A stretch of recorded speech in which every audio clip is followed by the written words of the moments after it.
little bit. And there's a chance you might It's have... called Bernoulli's principle. Do you want to look it up? No, I think you're good, actually. That's really interesting. I hadn't thought about that, but that makes perfect sense, and that's why we're seeing these accelerated currents, which could be very good for communities like corals and sponges, but could also be bad in terms of kicking up lots of sediment that might smother corals and sponges. Yeah, it's kind of slow to vert, feels like. To vert? Yeah. Your verts look okay. Maybe it's the current pushing me down a tiny bit. Yeah. Give your aft, your laterals a couple quick pushes, like just back and forth. Yeah, a few more. Okay. All right, that's good. I think that probably cleared anything. Pilot, can we get a zoom on one of those sponges? Which sponge are you referring to, Watchley? How about the one that is to the right, towards the center of the screen? Copy. One I'm starting to center up on now, the white. So we're going to pause our ascent for a moment here to take a look at one of these sponges along the canyon walls. We've had a request from one of our shore-based scientists to get a zoom for one of these, who suspects that they seem to be demo sponges, but not actually sure what type they could be. So we're going to take a moment to zoom in. It does seem that they're fairly patchily distributed across the canyon walls, so evidently they're not as perturbed by the vigorous currents and high turbidity as corals are. The placement of these sponges, if they are sponges, I was actually like thinking they might be something else. Okay, you can go in when you're ready. Video. But as we zoom in, we'll find out what exactly it is. It doesn't quite look like it's alive. The color isn't quite right. So as we're getting closer, it looks like it might be some type of shell or base of something. It's definitely not alive. It does look slightly calcareous, perhaps, completely covered in sediment. But we are seeing some a polyplacophorine on a small pebble. Yeah, so I'm thinking that the other things that we've seen that look like this sort of off-white, yellowish color are not actually living animals, but so do you have any some other thoughts debris. on Yeah, it's really interesting that we're seeing the bases and evidence of these sessile organisms, such as the coral that was in the axis of the canyon, and now the base of this, but we haven't actually seen any specimens that are alive so far. So that would, I would think, imply that there's been some sort of change relatively recently. As you've mentioned on past dives, we don't have a great constraint on how quickly or slowly that these organisms grow, but if they were able to grow here and establish some sort of size, then at some point it kind of implies that something has changed recently. And I say recently, that could encompass a wide range of time. It doesn't have to be recently in human time scale. Copy. I'm looking straight down. I think it's time for you to push out. All right, pushing out. 100. Watch, Lees, we have to catch up with the ship real quick. I hope that you got the sponge shot that you wanted. Yes, it wasn't a sponge, it was just some other debris. Oh, copy that. Thank you, Bridge. Yeah, we want to move as quickly as we can upslope. Copy. Copy that.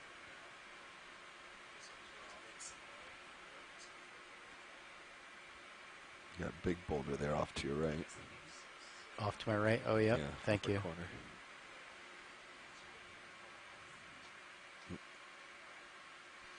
Yeah, so as we transit upslope, as pointed out again by Jason Chater with USGS, a lot of this material that that we're seeing might be original sediment from the canyon walls, debrided or moved downslope. Some of it might also be ice-rafted debris that was carried out to this general area by icebergs calving off of glaciers on land tens of thousands of years ago and ending up here. That rock might have some interesting stuff for you. The one to the left? And we definitely see some larger class coming into view right here. Definitely well within the boulder size of sediment. Yeah, my camera's 60, so you're okay at the moment. Okay. Which, as I brushed up on my Wentworth scale of sediment classification the other day, is any rock of 25 centimeter diameter or greater. And I don't even need our ROV's scale lasers to know that these ones are larger than that. We'll take a view or just if you as we go by go the past. Megan take a scale, view as you if go it by, takes you you got 2 time. hands to pick it up or you can't pick it up, it's a boulder. Is that just mucus flowing in the wind? Yeah, okay. It's something. So it looks like on this large boulder, we're seeing a fair amount of incrustation. None of the animal immediate eye candy or corals whatever that tend that to is flowing in jump out at us. Gotcha. But what is it that we might exactly be seeing here, Megan? So all those little red spots that you're seeing on this boulder are the Plesionica shrimps, those striped shrimps, of which we just learned are always called striped shrimps, but they're not always striped. Go figure. The wiggly thing, I think, is a tangle of line. I'm not convinced it's got any biology going on in it, but is a strange color. But not a color of an organism that I am familiar with. Okay, I'm going to get a little more altitude. Color animals are.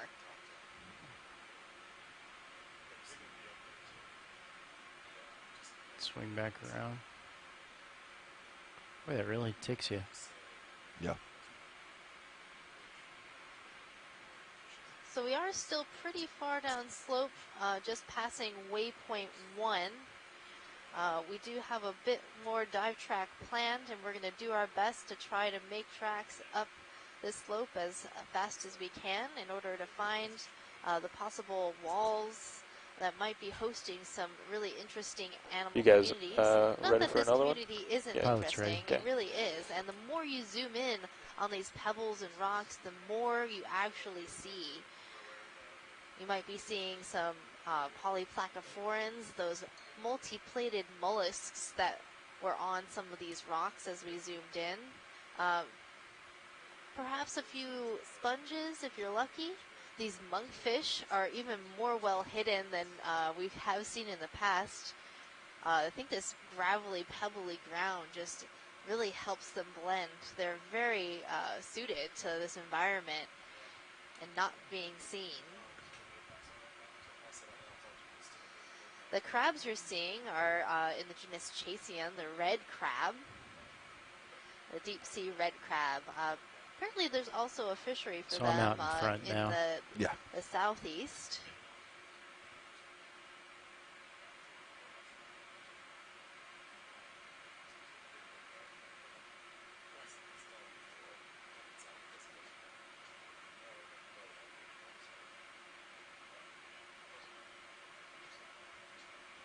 Yeah, I'm so used to seeing these monkfish sitting absolutely still with no movement whatsoever, but given the fairly strong current moving through this area, we can see some fluttering of the monkfish tail, little bit of time which makes video, it a little easier to spot them than when they are just absolutely motionless on the seabed. Yeah, this one is sort of perched and not completely flattened on the seafloor, which is sort of an interesting posture for it. Normally we see them very, very flattened, but in this sort of more rugged area, maybe it's helpful for this animal to hold this posture, or it could be that it has sensed that we're here, is a little nervous and getting ready to swim at a moment's notice. But I really love the patterning on the skin of this animal.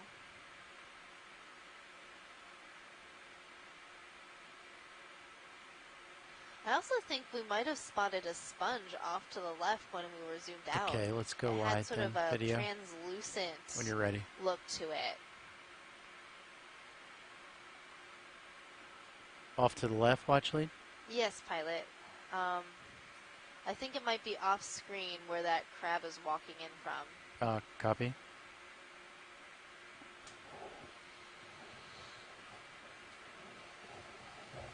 So it's the lower left-hand corner, that sort of purpley, lower right.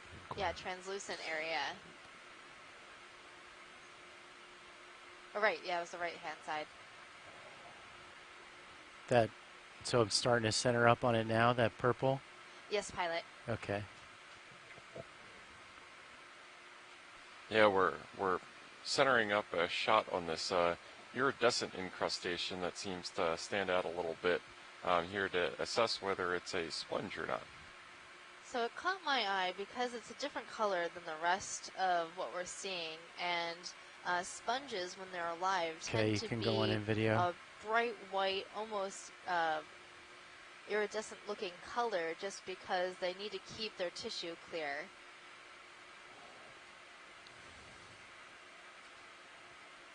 So I do think it is an encrusting sponge on this rock.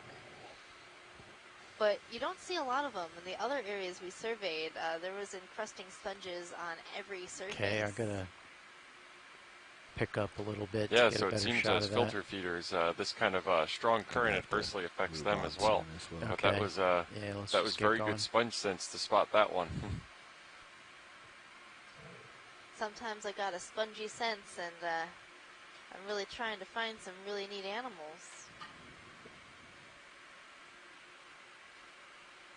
Okay, we have to push out now. Watch lead. Catch up with the ship.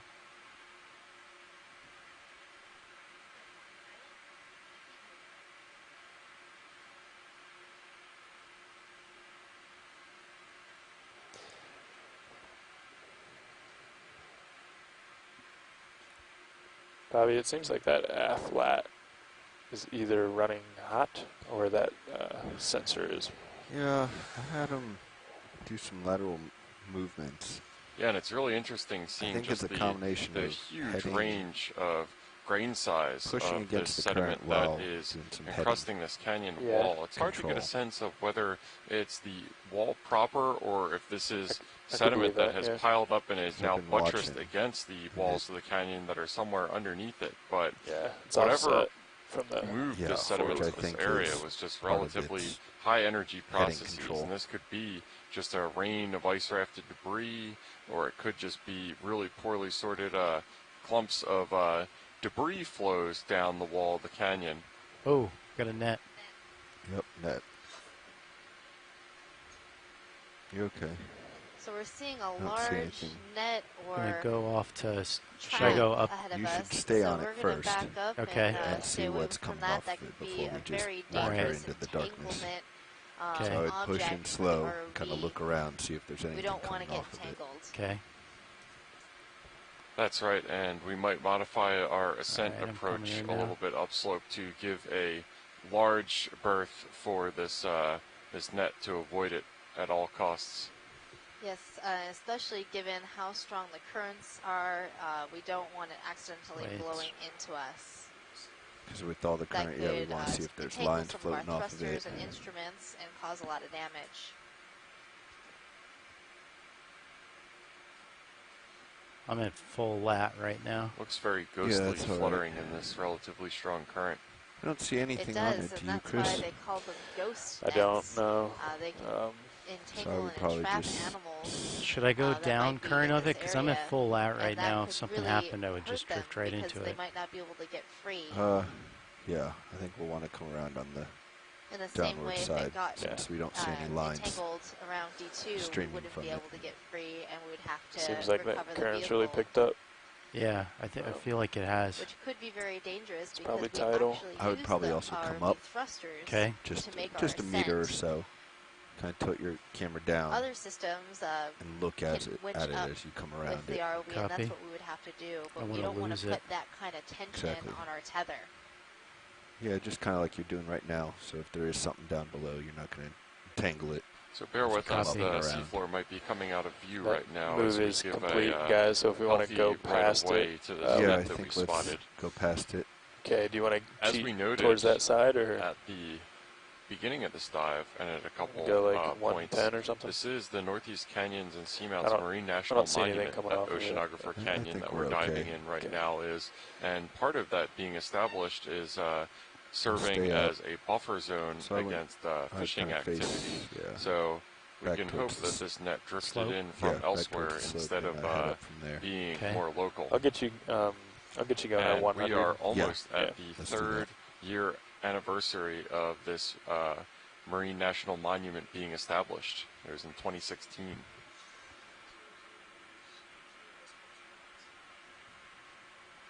And the monument not only protects the water within the monument, but the seabed as well, protecting these deep water benthic communities that we're surveying and trying to understand more about. You're getting pretty stretched out. Our exploration. So you don't want to head to port.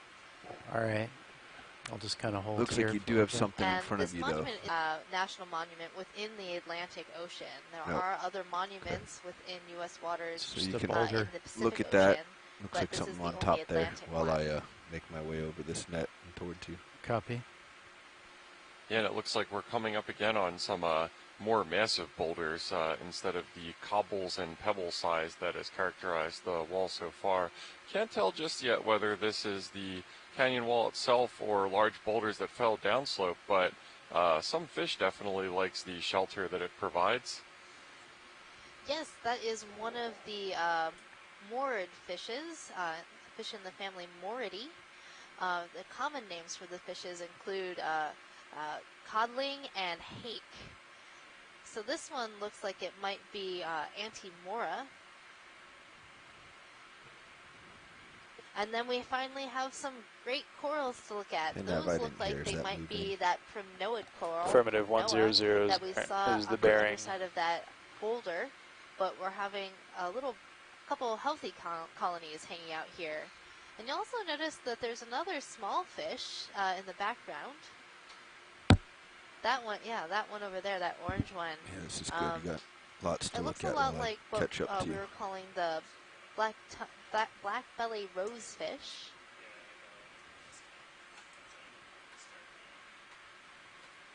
Yeah, and you can see as well this debris field has a lot of rugosity to it and a lot of three-dimensionality that this crab, among others, is taking advantage of for shelter. So I can sit down for a little bit. Yeah, you could get your right toe in if you wanted to.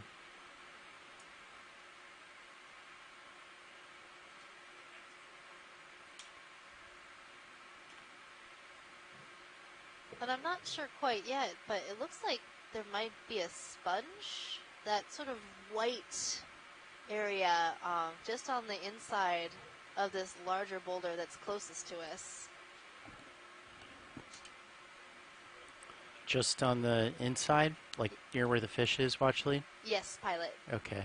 Where his tail is, I'm not sure you're going to get a great angle. I see. Okay. Kind of, it's occluded a little bit. It's tucked in there, yeah. This is a really big fish.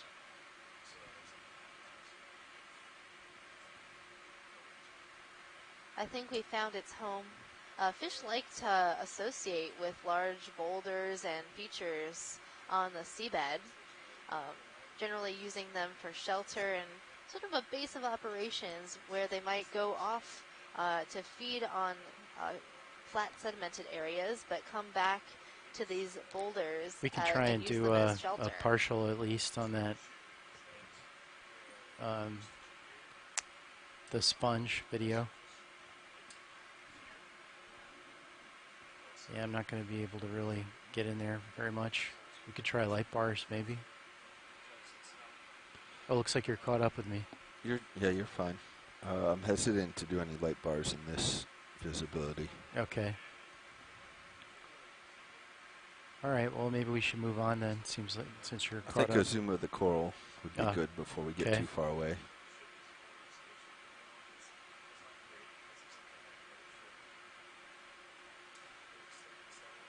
Okay, I'm going to try and center up for you video. So the amount of sediment in the water is making it really hard to see some of these corals and fishes and shrimps. But we are getting some nice view of this primnoid coral. One way to tell this coral is in the family Primnoidae is by looking at its polyps. Video full wide, please. The polyps of this coral are covered in small scales. And you could also see that the shrimps were very much enjoying living in the branches of that coral. Absolutely. And yeah, usually Deep Discover's Zeus camera gives us the ability to do these gorgeous full zooms and confidently identify species and varieties of organisms based on just extremely detailed zoom-ins. But right now, a combination of turbidity and current movement is kind of conspiring against us. A little bit too. You got auto head-in, which might be giving you the issues. Okay. All right, I don't want to take it out while why it's not responding as quickly as you want it to. Gotcha. All right, video. You could pull out then.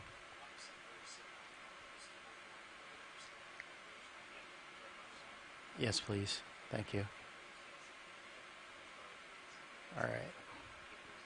If you want to go for a better shot, you could pop up and put your left skid on those rocks over there, or we can move on. Up to you. I think they were, I was feeling like science was wanting to move on. Hi everyone, this is Daniel. I just want to make a quick announcement for folks that are following on shore and have been tracking weather forecasts. So as we alerted folks on shore, we did change the dive schedule to get us closer to Rhode Island. And we have made a decision that we will be pulling into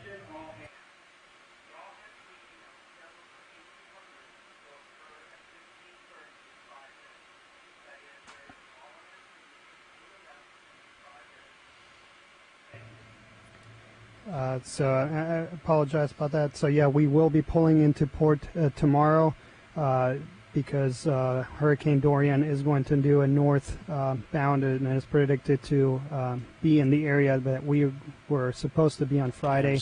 What that means for this expedition is that there will not be a dive tomorrow, as well as no dive on Friday.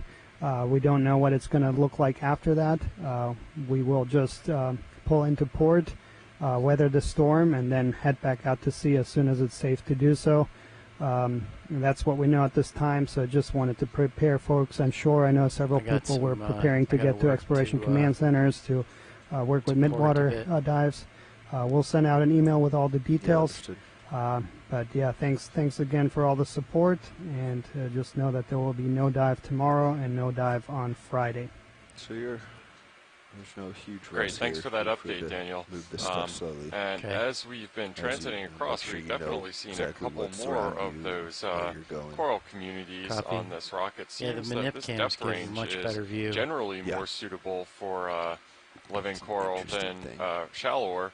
We are at approximately 530 meters water depth when we started our dive, pretty close to 600 meters water depth. So that 50 or so meters of ascent appeared to have made a difference. And it looks to here that we have a echinoderm, I believe, some sort of urchin, I think. Correct me if I'm wrong, Megan. No, you got it. It definitely looks like an urchin to me. What kind you can go in video. I don't quite know yet. But we do have some echinoderm experts on the line watching, and maybe Chris Ma might have something to say about this urchin.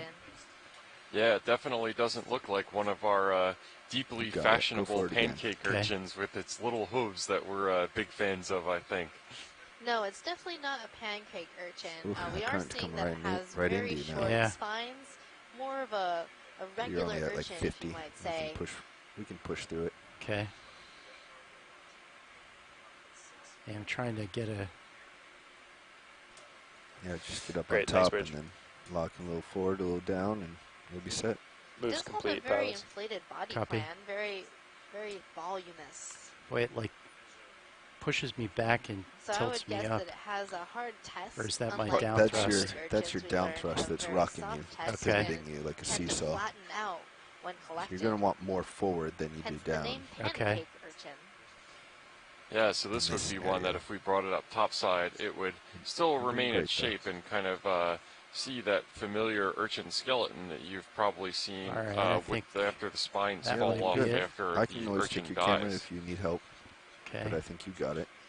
Yeah, I got it in true line. Okay, you can go on in video. It kind of reminds me of some of those not centered up perfectly, but areas where you're seeing a little bit better. Swarms of shrimp everywhere. It's an enormous volume of them. They're covering almost any surface, and it's really interesting contrast to some of the previous dives when we saw those more or less clustered exclusively around sponges and corals and associated with them. When here, it just seems to be an absolute shrimp free-for-all. Yeah, the current changed a little bit, and I started drifting in. You've got it. Well, if we're going to say one thing, this shrimp is definitely one of the dominant species of this area. All right.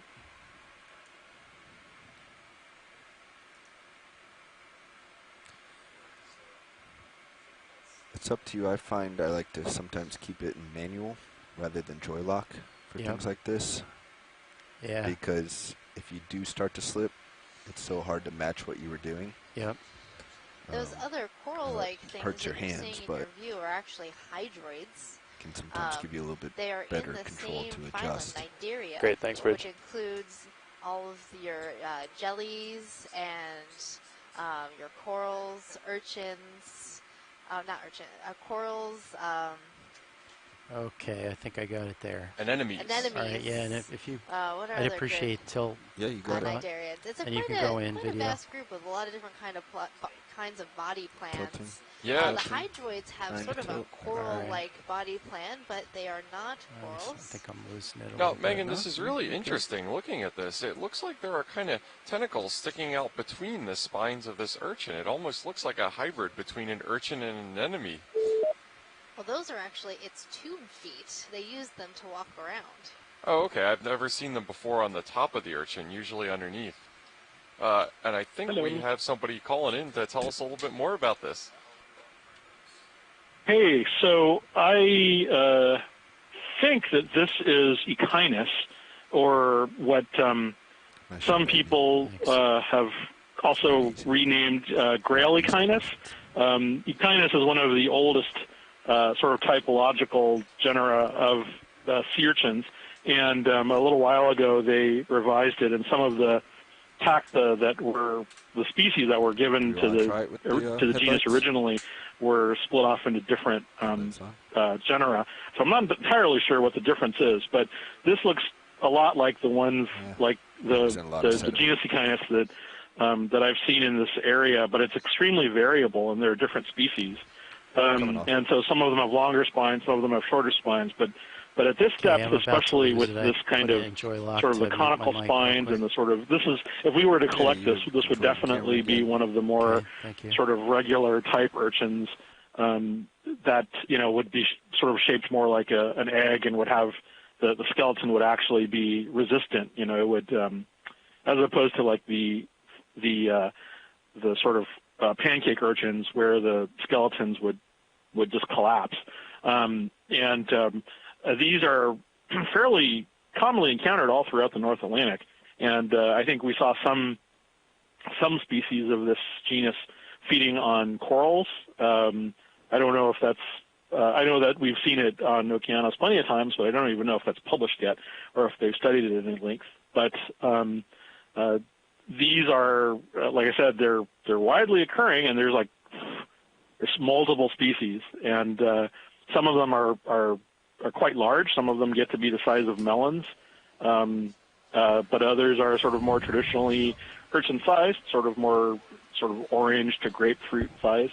And as Jeff was noticing, and as Megan pointed out, the thing that we were seeing on the surface were tube feet. And so in addition to spines, you have a number of just accessory structures, including these sort of tentacular tube feet, which are the same types of things you would see on the underside of a sea star, except that they cover the entire surface of the sea urchin. And these interact with the environment to provide, they can help move the urchin as well as provide food and so forth. And there are probably also a number of claw-shaped structures called pedicellaria. And so, got a little squid in view there.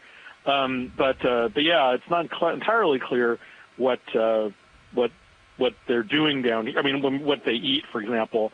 They do feed on corals, but they're probably omnivorous to a certain degree. They'll feed on anything that is opportunistically available.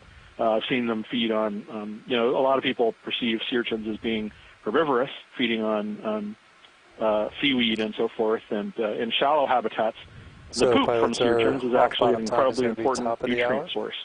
So, down here, I think there's still a lot to be learned about sea urchins, even though they're very familiar looking. Anyway, I'll let you get back to it. I know there's not much time left. I hope that everybody gets back safely and expediently. Great. Thanks for that, Chris. Okay. Bye-bye. Video, we got a fish. Yeah, it looks like we have a monkfish here. What's also interesting is looking in the background at the shape of these features. And after we take a look at this monkfish, which is practically bouncing off the walls by monkfish standards, in that it's twitched a couple times, we can get a zoom out and check out those formations that we see to the upper left. What are those? Yeah, this is interesting. We see some pyramid-shaped structures. This is on the canyon wall. We're at about 530 meters water depth. I can't really think of anything that jumps off the top of my head that would create features that look like this. Hopefully there are some geological folks on the line that might be able to have some sort of better idea of what could create this really distinctive looking feature. I'm not a geologist, but it kind of reminds me of the way that limestone erodes. I don't think it's limestone, but I don't know.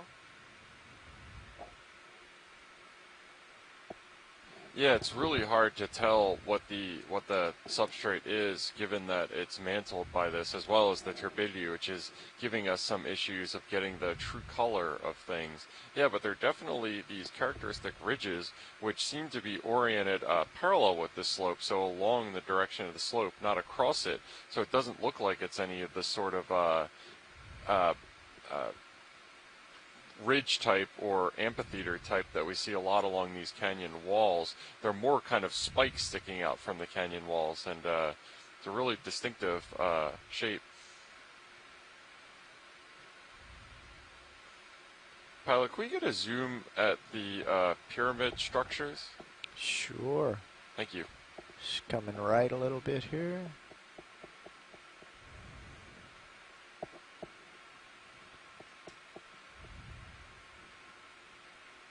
Yeah, and we have a skate or a ray that we're seeing in the lower right corner.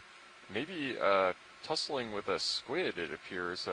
Something was going on there. And, oh, it looks like another really cool... is that a skate or a ray, Megan? We just learned. So that would be a skate. You can see that the tail is thicker and fleshy. And it has a beautiful spotted pattern on its wings video. and back.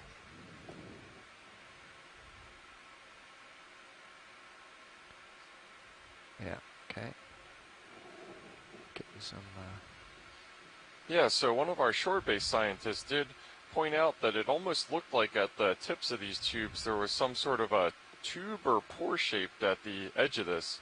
Pilot, could you zoom? Oh, yeah, I see what you're talking about. Hang on a second. Yeah, we're tilting up. Yeah, if you could zoom on the one on the right, it looks more distinctive. Yeah, we're coming right. There we go. Okay, we can zoom.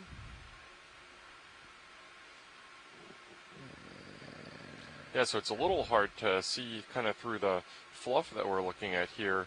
It could be coincidental that that is formed that way, but it kind of does look like it's a little bit pitted come out. wide again. Let me drive over there, because I'm kicking it up here. And we're really fighting against the current here, as well as the turbidity. It's making it hard for Deep Discoverer to get a firm foothold, so we can get a nice centered in zoom. And that looks like some squid debris that we just saw floating by, a piece of the mantle. Yesterday we saw a highly entertaining fight between a red crab and two cutthroat eels over a squid mantle in all its deliciousness.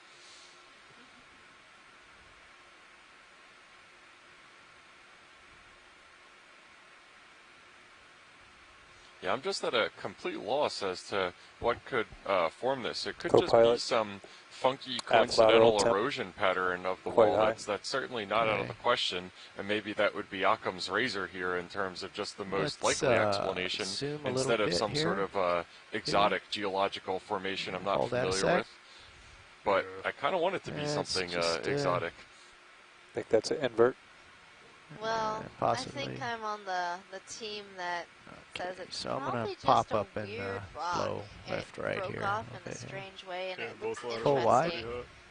And the way it's poking up off the seafloor, I would expect to see corals growing on it, but and the boulder behind it had a bunch of corals, but there were no corals right on the seashore, which is really interesting, given how high up off the sea. So that's not outside the.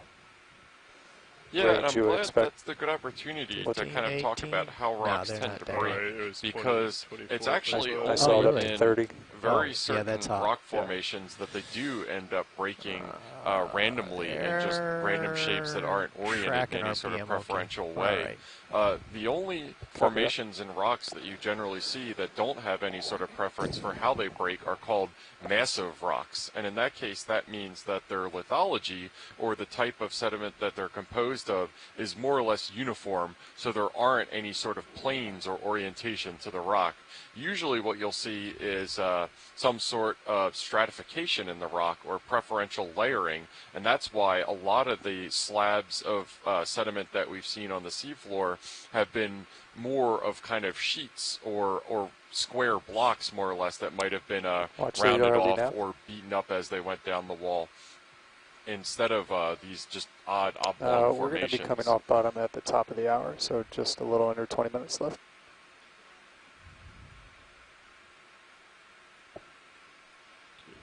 So we have about 20 minutes left in our dive today. It is just trying to get over to this clump of coral here. We haven't on the other side. Our full dive track today, but we have seen some really cool things. So we've been doing 20 meters at 20 more 100 minutes to keep exploring within Oceanographer Canyon. This is dive 7 of our Deep Connections 2019 expedition. This is leg 2 of the expedition. The first move leg request, of please. Yep. 20 meters, and bearing right 100, now, speed decimal 2 knots. 545 meters of water surveying. Good copy. Thank you, Bridge. Right here. Boulder covered in corals and shrimps. Is that in Sirius's camera? Yeah, I think this dive is definitely one for the physical oceanographers today, Megan. The current movement in this, what I'm tentatively identifying as tidal pumping, is definitely a dominant feature. I would definitely say so. Seeing how hard it is to see my beautiful animals today, I would definitely want less of this sedimentation. I'm thinking the corals would too. But the shrimp seem to enjoy it. There's shrimp on like every surface we've looked at so far.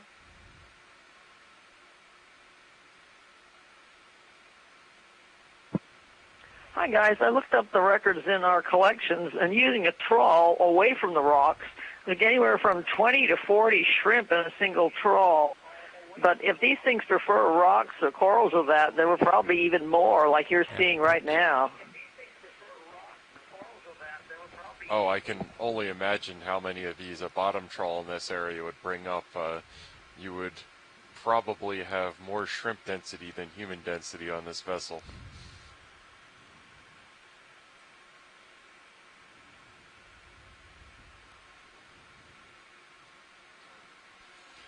The problem with the old trawls was they saved everything, and we have some gallon jars of stuff that was in one trawl, and I can't imagine anyone ever wanting to use them again.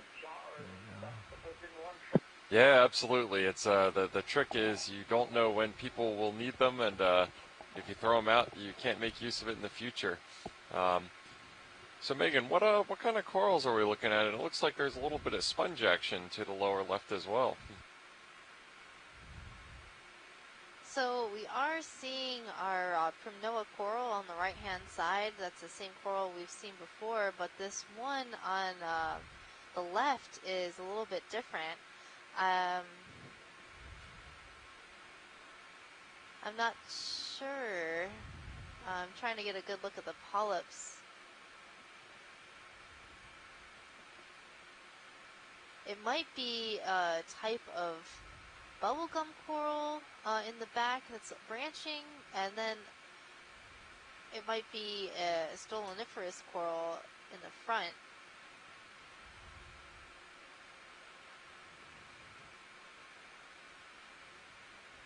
I'm thinking we've got a number of different corals here, but I'm thinking more along the lines of the stoloniferous coral, that encrusting coral form, and maybe it's growing over some old skeleton, because it doesn't look quite right for any of the other kinds of coral that I know from this area. Okay, let's come live, so stoloniferous coral uses a hard substrate like a rock or maybe an old coral skeleton, and overgrows that area and doesn't actually create its own skeleton, but the polyps are connected to one another in their colony by what's called a stolon. And so that's that connective tissue between polyps. Okay. Can we get a zoom to the rock on the left? Yep, sure can. Come back in on the so this rock looks here. To be another one of these weird pyramid-shaped things, and it looks like there is some porosity to it. I'm wondering if it might be some sort of, like you were saying, Megan, some sort of limestone or carbonate formation that will result in that kind of holy texture, for lack of better words. And it does appear that there's a fair amount of holes within the matrix of this.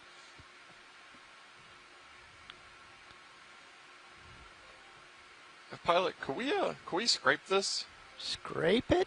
Well, we got, I don't know. We got, what do we got left in the move here?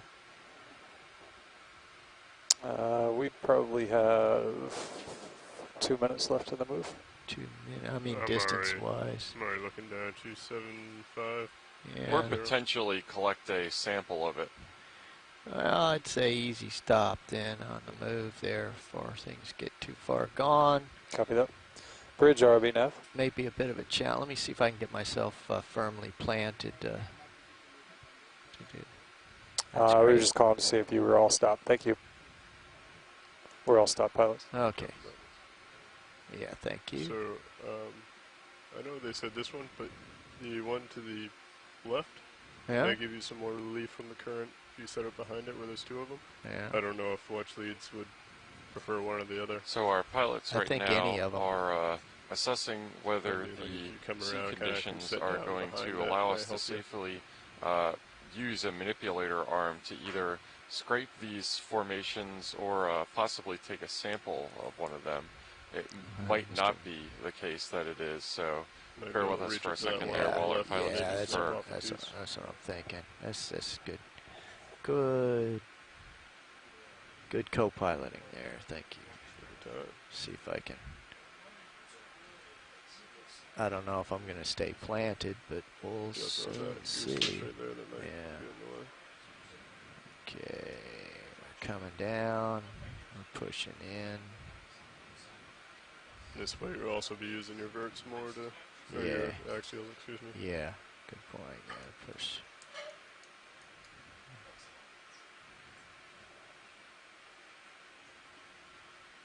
All right, stick lock. Let me get a look around. There we go. We are back in front of our pyramids right now with our monkfish friend down here, taking a look at these. Okay, it appears that there's stable. 3 or 4 of them. And again, another thing that I should point out is that it's extremely distinctive that there's this really fine point that they're coming for. You've seen all during this dive the vigorous current activity we've seen.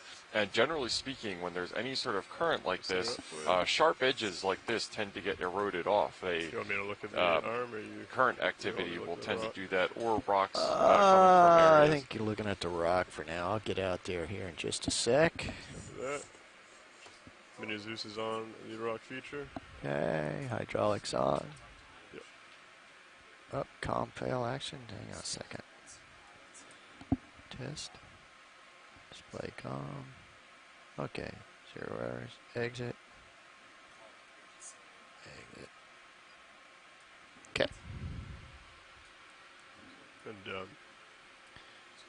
Okay. Where are you thinking about putting it? Maybe a bio box, or do you want to get it in the covered rock box?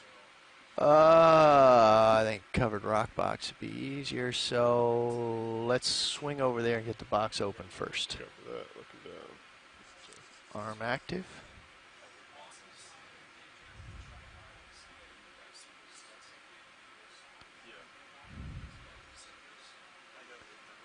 Okay. Zeus is on the arm. I'm going to go ahead and bring the port wing inboard. Thank you. Coming in. A little bit more. Oh. How's that? That's very helpful.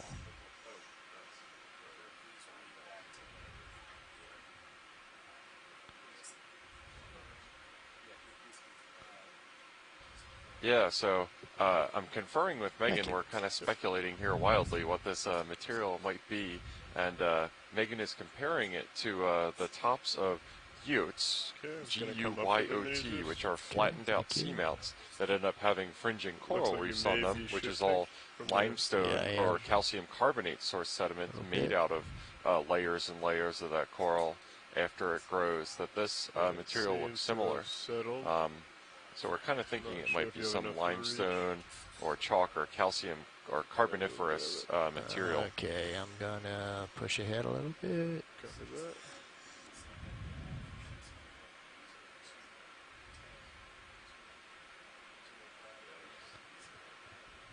Let me get your toes back in view, Minnie. That's all right. I'll just jam it up here. Here we go.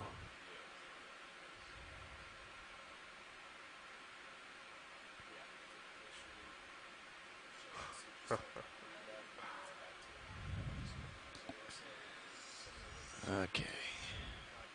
Still shifting a bit. Yep, I'll just grab on and hang. Oh, we want to scrape first. Might be able to scrape like right underneath the chunk that you might want to cut off. Might help breaking it later on.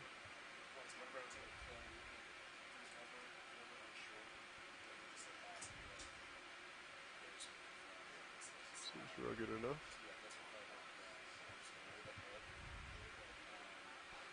Yeah, so we're scraping this away, and we can see that it is extremely friable, which means crumbly. This is a geologic activity that we call the scratch test, which is taking one material and assessing the hardness of another one with it. So in this case, our manipulator, Yep, okay, it's going to crumble. Really, really crumbly. Okay. Do you want to try and get that in the bio box then? Drill to wall. Kind of dissolve on the way Jeff, up. do you think it might just be like consolidated sediment, given how soft that was? We won't have anything left when we get back, will we? I'm not sure if it's chalk, which is another do the carbonate box material. into It absolutely can be that soft. I think we'd have to come back. It's just as soft as the stick of chalk that would be in your classroom, so that's not outside the range of carbonate. You might be able to grab the larger piece that fell off. So if it is chalk, can we write with it? I think so. I've never tried to do that with a geologic sample of chalk, but I can't see any reason why not.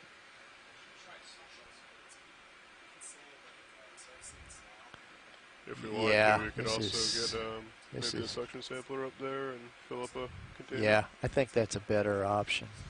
So we're getting an idea that that stuff is really, really crumbly, and we're probably not going to be able to grab it with our manipulator arm. So I think what we're planning to do instead is to use our suction sampler to try to grab some pieces of it instead. And this monkfish is just absolutely over our geologic sampling. It is, I can't say I've seen the stink eye on a fish before, but this is as close to it, I think, as it could be. I mean, I think there's enough rubble. I'm very much enjoying the shrimp that's hanging out in a rock box. Just stab it into there. So I can't pull it out with the drawer retracted, is that correct? Come home with us. No, once we get moving, it will swim away.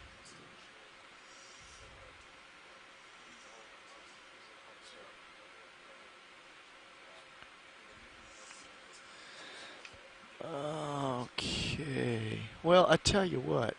Oh, I need to close that rock box up here.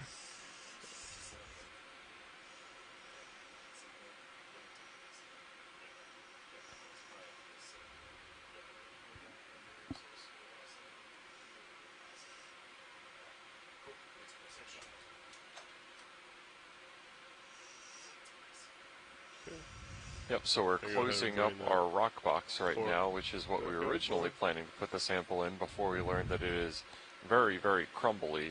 And instead, I believe we're going to be... I think if you extend, it's just going to push me back a little bit, but let's just see what happens. I'll be ready to react if need be.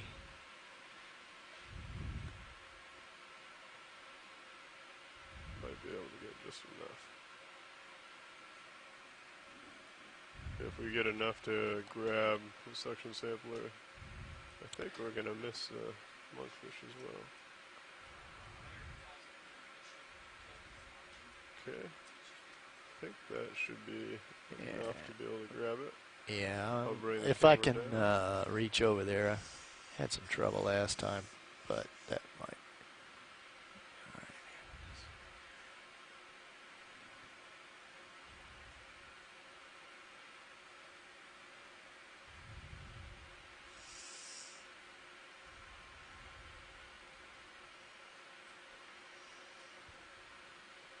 So Jeff and Megan, a related question from social media. Dakota on Instagram asks, is there any way for the average person to know what specimens are collected and how they're ultimately classified?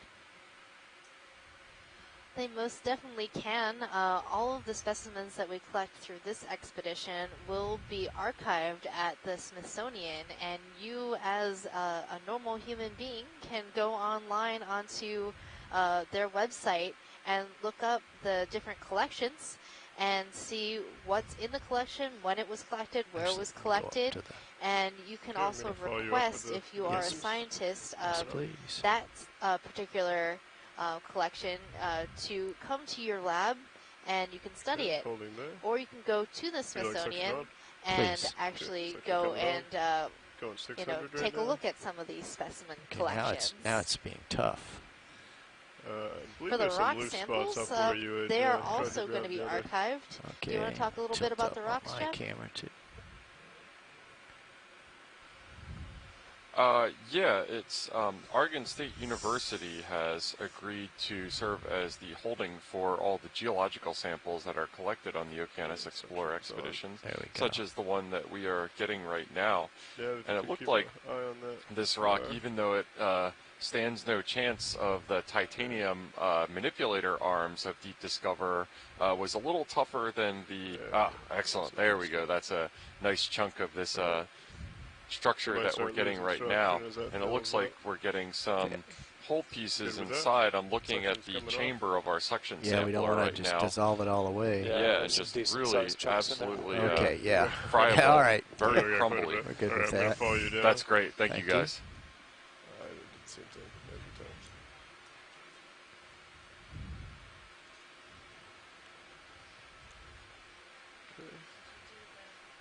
Again, bring it to starboard, and then... no. It works better if you have it down a little bit further. Excellent. And somebody who's been working in these canyons for a lot longer and has a lot more expertise in them, Jason Chater of the USGS has weighed in to tell us a little bit about them, which is awesome. So these are mudstones or claystones. So it's the product of the hemipelagic sedimentation that you've been seeing here so far. The difference between what you see settling and what we just collected is that these samples have been largely dewatered by compaction. So basically just the weight of the sediments itself has squished the water out between them, resulting in that really densely packed area. But the difference is the reason why it's so crumbly and why it doesn't turn into the kind of siltstone or mudstone that you might see as a dense block is that it lacks the cement that binds the sediment particles together.